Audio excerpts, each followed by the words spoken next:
오늘도 여러분 중 많은 분들이 아침에 일어나기 힘드셨을 겁니다. 관절이 뻣뻣하고 온몸이 무겁고 어쩌면 이제 나이가 들었구나라는 생각을 하셨을지도 모르겠습니다. 제가 75세였을 때도 그랬습니다. 매일 아침 눈을 뜨는 순간부터 시작되는 통증과 피로감에 이제 삶의 질은 점점 떨어질 수밖에 없구나라고 체념했었죠. 하지만 오늘 저는 91세의 나이에도 매주 40명 이상의 환자를 진료하고 매달 2차례는 골프 라운딩을 즐기며 심지어 손주들과 가벼운 등산까지 다닙니다. 제 또래 의사들은 대부분 은퇴했지만 저는 여전히 활발히 활동하고 있습니다. 비결이 뭐냐고요?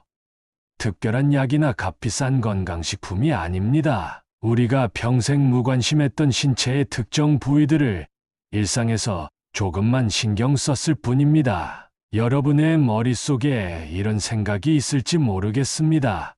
나이가 들면 어쩔 수 없지. 지금부터 뭘 해도 소용없어. 그러나 제 50년의 의학 경력과 15년의 노화 연구를 통해 확신할 수 있는 것은 그런 생각이 가장 큰 장애물이라는 사실입니다. 여러분의 몸과 마음이 변화할 수 있는 가능성은 나이와 상관없이 항상 존재합니다. 오늘 제 이야기가 여러분의 인생 후반전을 완전히 바꿀 수도 있습니다. 이 여정에 함께하고 싶으시다면 지금 구독 버튼을 눌러주세요. 알림 설정도 해두시면 매주 올라오는 건강 비결 영상을 놓치지 않으실 겁니다. 영상이 도움이 되셨다면 좋아요도 부탁드립니다. 여러분의 응원이 더 많은 분들에게 이 정보를 전달하는데 큰 힘이 됩니다. 이제 제가 반세기 넘게 의학을 연구하면서 발견한 놀라운 건강의 비밀을 나누겠습니다. 인체는 복잡하지만 완벽하게 연결된 네트워크입니다. 그 중에서도 특별히 중요한 허브 역할을 하는 부위들이 있습니다. 마치 교통 시스템의 중앙역처럼 이 부위들은 전신의 기능에 지대한 영향을 미칩니다. 제가 발견한 4가지 핵심 부위는 그동안 현대의학에서조차 간과되어 왔습니다. 놀라운 사실은 이 부위들을 관리하는데 하루 5분이면 충분하다는 것입니다. 매일 조금씩 신경 쓰는 것만으로도 면역 체계가 강화되고 혈액순환이 개선되며 신경 전달이 원활해집니다. 결과적으로 체력, 정신력, 수면의 질이 모두 향상됩니다. 그 4가지 핵심 부위는 발, 겨드랑이, 사타구니, 후두부입니다. 왜 이 부위들이 특별할까요? 이곳들은 주요 림프절, 신경 클러스터, 혈관 네트워크의 교차점입니다. 현대인들은 이 부위들을 단순히 위생관리 차원으로만 생각하지만 실제로는 신체의 자연 치유력과 기능 유지에 결정적인 역할을 합니다. 80대에도 60대처럼 활기차게 생활하고 싶으신가요? 그렇다면 오늘부터 이 4부위에 관심을 가져보세요. 관절염, 불면증, 만성피로, 기억력 감퇴가 노화의 필연적 결과라고 생각하셨나요? 제 경험에 의하면 이런 증상들 대부분은 적절한 관리로 상당히 완화되거나 지연될 수 있습니다. 나이 때문에 포기하지 마세요. 변화는 언제든 가능합니다. 여러분의 발, 매일 수만 보를 걷게 해주는 이 소중한 신체 부위를 얼마나 소중히 여기고 계신가요? 이제부터 발이 단순한 이동 수단이 아니라 전신 건강의 핵심이라는 사실을 알려드리겠습니다. 제 진료실에 79세 김철우 님이 찾아왔을 때 그는 거의 걷지 못할 정도였습니다. 최 박사님, 발이 너무 아파서 화장실 가는 것조차 고통스러워요. 이제 내 인생은 끝난 것 같아요.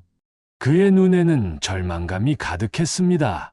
저는 그의 발을 살펴봤습니다. 굳은 살이 깊게 박히고 건조한 피부는 곳곳이 갈라져 있었습니다. 발가락 사이는 습기와 균으로 인해 염증이 생긴 상태였죠. 제가 물었습니다. 발을 어떻게 관리하고 계신가요? 관리요? 그냥 씻기만 하는데요. 바로 그겁니다. 우리는 발을 단순히 씻는 것으로 충분하다고 생각합니다. 그러나 발은 단순한 이동 수단이 아닙니다.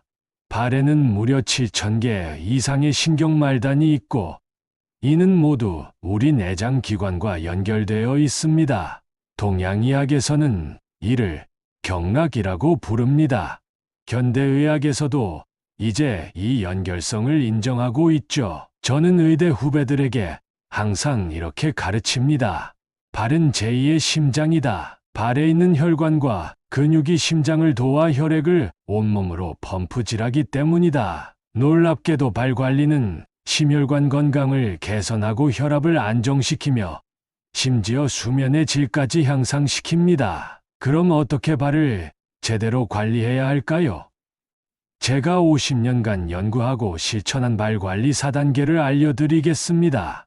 첫 번째, 일주일에 2번 체온보다 약간 높은 38도 정도의 물에 20분간 발을 담그세요. 너무 뜨거운 물은 피부를 손상시킬 수 있으니 주의하세요. 이렇게 하면 발의 모세혈관이 확장되고 전신의 혈액순환이 촉진됩니다. 저는 환자들에게 물에 천일염 한 숟가락을 넣도록 권합니다. 이렇게 하면 부종 완화에도 효과적이죠. 77세 정미영 할머니는 이 방법으로 15년간 고생하던 불면증을 극복했습니다.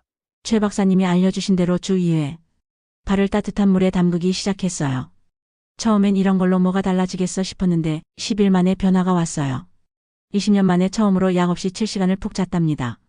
두 번째, 아침과 저녁에 3분씩 발바닥 마사지를 해주세요. 발바닥에는 전신의 장기와 연결된 반사구가 있습니다. 이 부분을 자극하는 것만으로도 내장 기관의 활동을 촉진할 수 있어요. 특히 발 뒤꿈치와 발볼 부분을 중점적으로 마사지하면 좋습니다. 제 환자 중 한 분은 이 마사지 덕분에 12년간 고생하던 만성 변비가 해결됐습니다. 매일 3분씩 이 마사지를 하는 것만으로도 소화 기능이 개선되고 숙면을 취하는데 큰 도움이 됩니다. 세 번째, 발가락 사이까지 꼼꼼히 세척하고 완전히 건조시키세요. 많은 분들이 간과하는 부분입니다. 발가락 사이는 습하고 어두워 균이 번식하기 가장 좋은 환경입니다. 이곳에 피부 문제가 생기면 전신 건강에 영향을 미칠 수 있습니다. 특히 당뇨병이 있으신 분들은 더욱 신경 써야 합니다. 제 진료실에 찾아온 84세 박성민 할아버지는 발가락 사이 무좀으로 시작된 감염이 심해져 결국 발가락 절단 위기까지 갔었습니다. 다행히 적절한 치료와 관리로 회복했지만 그가 평소 발가락 사이를 제대로 관리했다면 이런 고통은 없었을 겁니다. 네 번째, 발을 위한 맞춤형 신발과 양말을 선택하세요. 노년기에는 발 구조가 변하고 쿠션이 줄어듭니다. 적절한 지지력과 쿠션이 있는 신발은 발 건강뿐만 아니라 무릎과 허리 건강에도 결정적입니다. 집 안에서도 맨발보다는 발을 지지해주는 실내화를 신는 것이 좋습니다. 김철우님은 이 4가지 관리법을 석 달간 꾸준히 실천했습니다. 그 결과는 어땠을까요? 최 박사님, 믿을 수 없어요. 이제 아침에 일어나면 발이 아프지 않아요. 지난 주말에는 손녀와 함께 동네 공원을 한 바퀴 돌았어요. 1년 전만 해도 상상도 못했던 일이에요. 여러분도 지금 바로 시작하세요. 너무 늦은 때란 없습니다. 발 관리는 단순한 위생을 넘어 전신 건강의 기본입니다. 내일 아침부터 저와 함께 발 관리를 시작해 보시겠어요? 깊게 숨을 들이마시고 내쉬세요. 여러분, 겨드랑이가 단순한 땀이 나는 곳이라고 생각하시나요?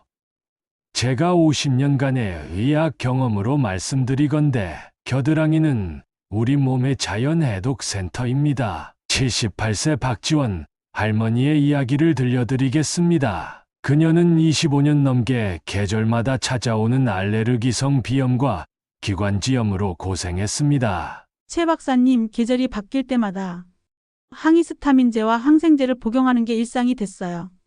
이러다 평생 약에 의존하며 살아야 하나 싶어요. 제가 그녀의 겨드랑이를 살펴보니 피부가 자극받아 붉어져 있었고 땀샘이 막혀 있었습니다. 그녀의 림프절도 약간 붓고 단단해져 있었죠. 여러분, 아시나요? 겨드랑이에는 20개 이상의 중요한 림프절이 있습니다. 이 림프절은 우리 몸의 면역 체계의 핵심 부분으로 혈액 속 독소를 제거하고 감염과 싸우는 백혈구를 생산합니다. 하지만 안타깝게도 대부분의 사람들이 겨드랑이 관리를 단순히 냄새 제거로만 생각합니다. 우리는 강한 화학 성분이 든 데오드란트를 뿌리고 땀이 나지 않게 땀샘을 막는 데 집중하죠. 이것이 바로 문제입니다. 겨드랑이의 땀샘은 몸에 독소를 배출하는 중요한 경로입니다. 이를 인공적으로 막으면 독소가 체내에 쌓이게 됩니다. 그렇다고 아무것도 하지 않으면 어떻게 될까요? 균이 번식하고 냄새가 나겠죠. 그럼 어떻게 해야 할까요? 제가 연구하고 실천한 겨드랑이 관리 4단계를 알려드리겠습니다. 첫 번째, 화학 성분이 적은 순한 비누로 부드럽게 세척하세요. 합성 계면활성제가 많은 바디워시나 향이 강한 비누는 겨드랑이의 자연 균형을 파괴합니다. 저는 50년간 천연 성분의 순한 비누만 사용해 왔습니다. 따뜻한 물로 겨드랑이를 적신 후 순한 비누로 원을 그리듯 부드럽게 닦으세요. 너무 세게 문지르면 피부가 자극받아 오히려 균형이 깨질 수 있습니다. 제가 환자들에게 추천하는 비누는 마늘잎 성분이 함유된 것인데, 이는 피부를 진정시키는 동시에 자연스럽게 항균 작용을 합니다. 시중에 많은 천연 비누가 있으니 자신에게 맞는 것을 찾아보세요. 두 번째, 샤워 후 완전히 건조하여 세균 번식을 방지하세요. 겨드랑이는 습하고 따뜻해 세균이 번식하기 좋은 환경입니다. 샤워 후 부드러운 수건으로 겨드랑이를 완전히 말리는 것이 중요합니다. 저는 환자들에게 드라이어를 사용해 보라고 권합니다. 물론 차가운 바람으로 말이죠. 이렇게 하면 겨드랑이가 완전히 건조되어 세균 번식을 막을 수 있습니다. 85세 정승호 할아버지는 이 방법만으로도 18년간 고생하던 겨드랑이 무좀과 가려움증을 해결했습니다.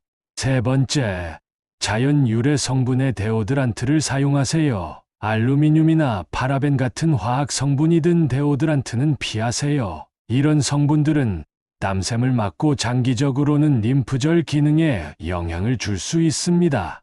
저는 50년 넘게 토코페롤 비타민 E과 알로에 추출물을 섞은 자연 데오드란트를 사용해 왔습니다. 냄새를 제거하면서도 땀샘은 자연스럽게 기능하도록 해주죠. 또 다른 방법은 푸른 쑥 추출물을 물에 희석해 겨드랑이에 바르는 것입니다. 식물성 항균 성분이 피부의 피 밸런스를 자연스럽게 조절해 줍니다. 네 번째, 아침 2분 림프 마사지로 순환을 촉진하세요. 이것이 제가 환자들에게 가장 강조하는 부분입니다. 매일 아침 2분만 투자하세요. 손가락으로 겨드랑이 주변을 부드럽게 원을 그리며 마사지하세요. 이는 림프액 순환을 촉진하고 독소 배출을 돕습니다. 방법은 간단합니다. 팔을 머리 위로 들고 반대쪽 손으로 겨드랑이 주변을 목에서 가슴 쪽으로 부드럽게 마사지하세요. 양쪽 겨드랑이에 각각 1분씩, 총 2분이면 충분합니다. 78세 박지원 할머니는 이 4가지 방법을 실천한 지 2달 만에 놀라운 변화를 경험했습니다. 최 박사님 믿기지 않아요. 25년 만에 처음으로 봄이 왔는데도 알레르기 비염이 오지 않았어요. 항히스타민제 없이 봄을 보내다니 정말 기적 같아요. 여러분, 겨드랑이는 단순한 위생 문제가 아닙니다. 우리 몸의 자연 해독 시스템의 핵심 부위입니다. 지금부터라도 제대로 관리하세요. 면역력 강화와 독소 배출의 놀라운 변화를 경험하실 겁니다. 가장 중요한 사실은 겨드랑이를 막지 말고 관리하라는 것입니다. 땀을 완전히 차단하기보다는 건강한 땀 배출을 유지하면서 청결을 유지하는 것이 핵심입니다. 매일 작은 관심이 여러분의 전신 건강을 지켜줄 것입니다. 허벅지 안쪽에 손을 대보세요. 맥박이 느껴지나요? 바로 그 부위 서해부에는 우리 몸의 주요 혈관과 림프절이 모여 있습니다. 저는 50년간 수많은 환자를 진료하면서 한 가지 놀라운 사실을 발견했습니다. 허벅지 안쪽의 건강 상태는 간, 기능과 혈액순환에 직결된다는 것입니다. 73세 윤미경 할머니의 이야기를 들려드리겠습니다. 그녀는 매일 밤 다리가 붓고 저리는 증상으로 고통받았습니다. 최 박사님, 밤마다 다리가 저려서 잠을 못 자요. 여러 병원을 다녀봤지만 원인을 못 찾겠다고 하더라고요. 저는 그녀의 허벅지 안쪽을 살펴봤습니다. 피부는 건조하고 갈라져 있었으며 서해부의 림프절이 약간 붓고 단단해져 있었습니다. 혈액 검사 결과 간 수치도 약간 높았죠. 허벅지 안쪽은 단순한 피부가 아닙니다. 대퇴동맥과 정맥, 서해부 림프절 등 중요한 순환계 구조물이 모여 있는 곳입니다.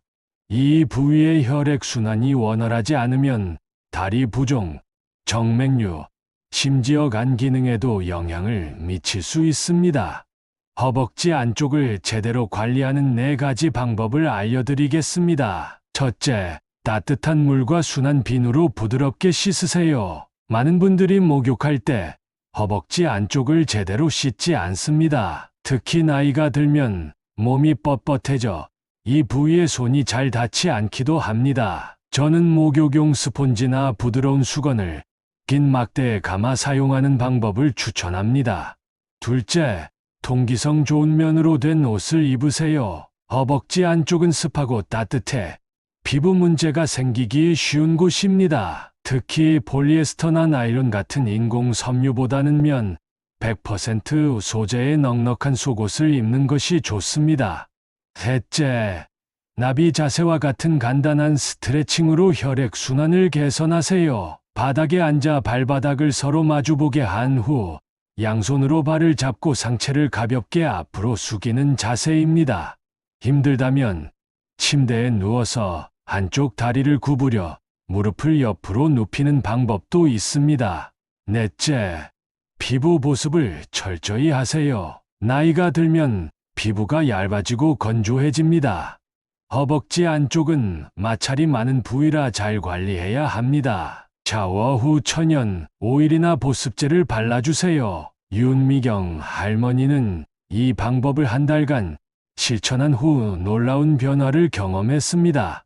밤에 다리가 저리지 않아 수면제 없이도 잘 수 있어요. 다리 부종도 많이 줄고 병원에서 간 수치도 정상으로 돌아왔대요. 허벅지 안쪽 관리는 단순한 위생이 아닌 혈액순환과 간 건강을 지키는 중요한 습관입니다. 오늘부터 시작해보세요. 몸이 피곤하고 기억력이 떨어지는 것이 단순히 나이 때문이라고 생각하시나요? 76세 이수진 할머니는 요즘 들어 기억력이 급격히 떨어지고 항상 피곤함을 느꼈습니다. 그녀는 이것이 치매의 시작이라고 두려워했습니다.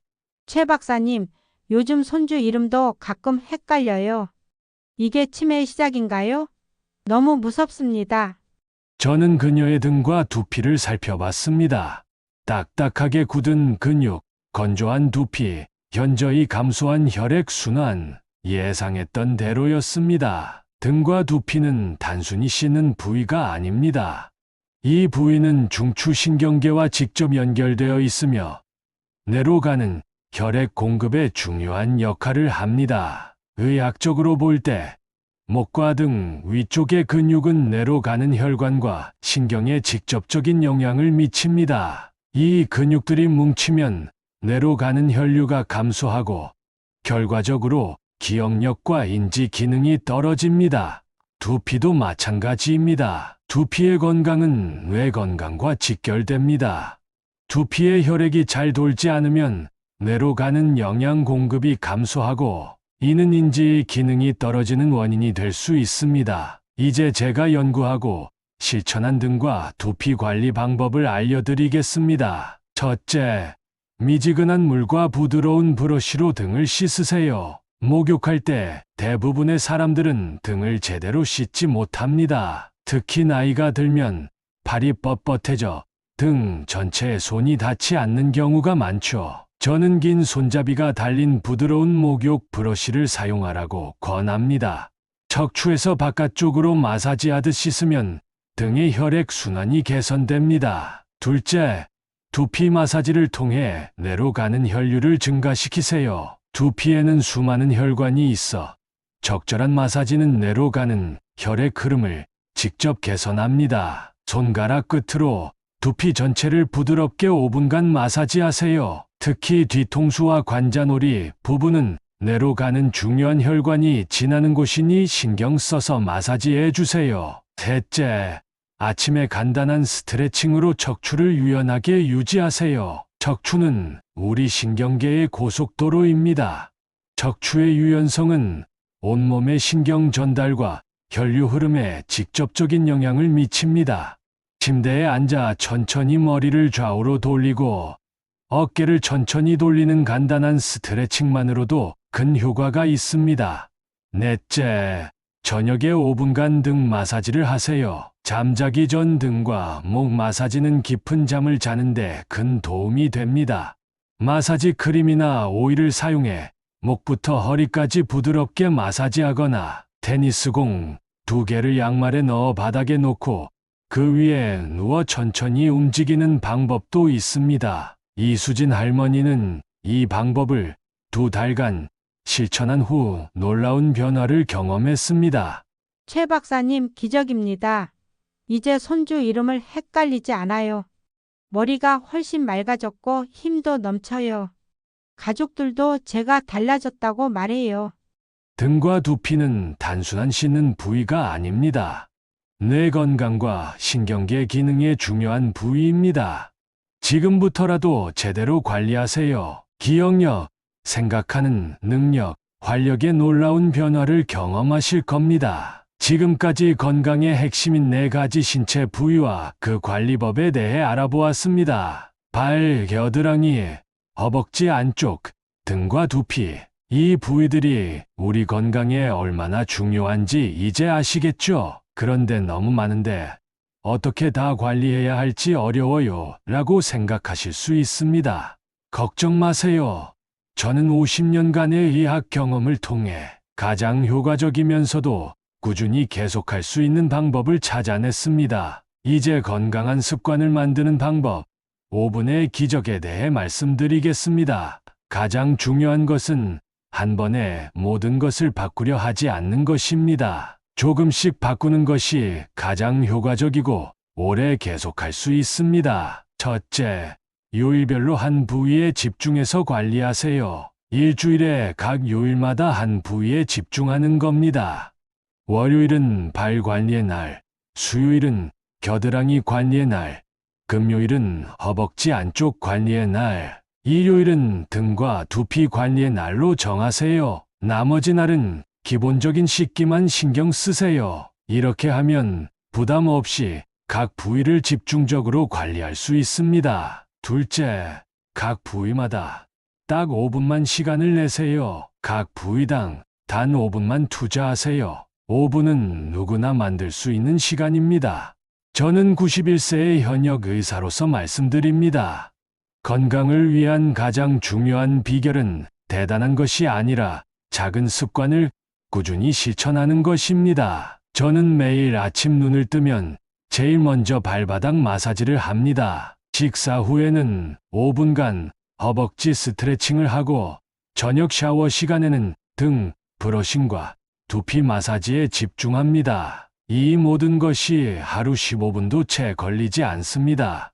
셋째, 새 습관을 매일 하는 일과 연결하세요. 새로운 습관을 매일 하는 일과 연결하면 쉽게 습관화됩니다. 예를 들어 아침 커피를 마실 때 발 마사지를 하고 TV 뉴스를 볼 때 허벅지 스트레칭을 하고 샤워할 때 등 브러싱과 두피 마사지를 하세요. 이렇게 하면 시간이 없다는 핑계를 대지 않게 됩니다.